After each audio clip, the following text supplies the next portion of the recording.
व्यक्ति को जिससे आपको प्रेम है, आप ये चाहते हो कि उससे कोई और प्रेम ना करे, जबकि जिसके ऊपर आपकी श्रद्धा है आप चाहोगे कि उसके ऊपर से, जैसे भगवान से आपको जो है वो श्रद्धा है भगवान के ऊपर, भगवान से आपको प्रेम नहीं है। आप जिस भगवान को मानते हो, जैसे आप हनुमान जी को मानते हो, तो आप ये चाहते हो कि सब हनुमान जी को माने, लेकिन जिससे आप प्रेम करते हो कभी नहीं चाहते कि उससे कोई और प्रेम करे।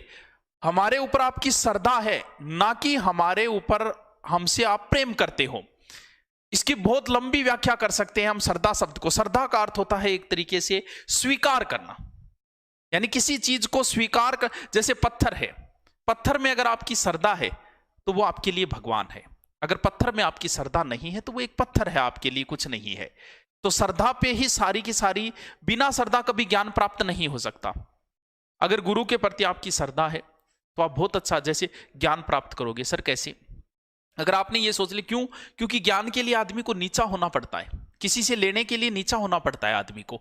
जैसे अगर आप झरने से पानी लोगे तो उसके नीचे ही लगाना पड़ेगा। मैं आपको कुछ दे रहा हूं तो मेरे ऊपर हाथ नहीं कर सकते, आपको हाथ नीचे ही करना पड़ेगा। क्यों? क्योंकि श्रद्धा रखोगे तो ही कर पाओगे।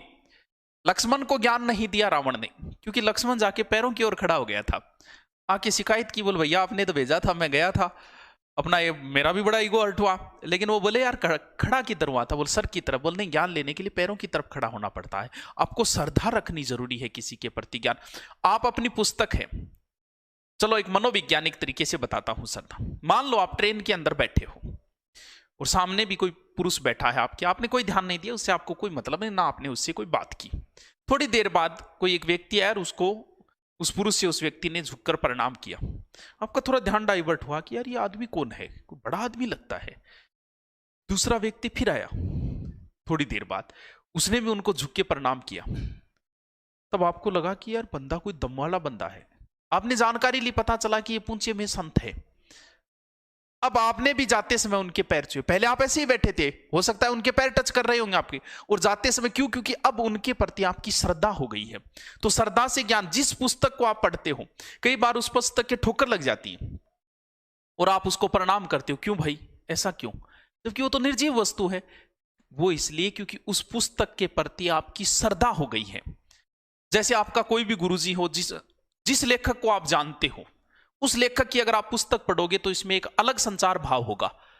क्यों? क्योंकि उस लेखक को जानते हो तो उसकी पुस्तक में आपका श्रद्धा का भाव आएगा, और इससे दिमाग की जो रगे हैं वो और काम करना शुरू कर देगी।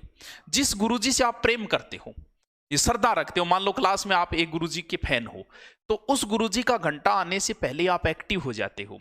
आपका तनाव और जो है थकान पूरी की पूरी दूर हो जाती। क्यों? क्योंकि उस गुरुजी के प्रति आपकी श्रद्धा है। अगर श्रद्धा है तो आप ज्ञान को ज्यादा प्राप्त कर पाओगे। अगर किसी पुस्तक में आपकी श्रद्धा है तो उस पुस्तक से आप अच्छा ज्ञान प्राप्त कर पाओगे। इसीलिए श्रद्धा तभी रखी जाएगी जब आगे वाले को आप बड़ा समझोगे। बड़ा का मतलब यह नहीं है कि उम्र में बड़ा, आगे वाले को आप अगर ज्ञान में बड़ा समझते हो तो फिर आप उसके प्रति श्रद्धा है, आप उससे ज्ञान प्राप्त कर सकते हो।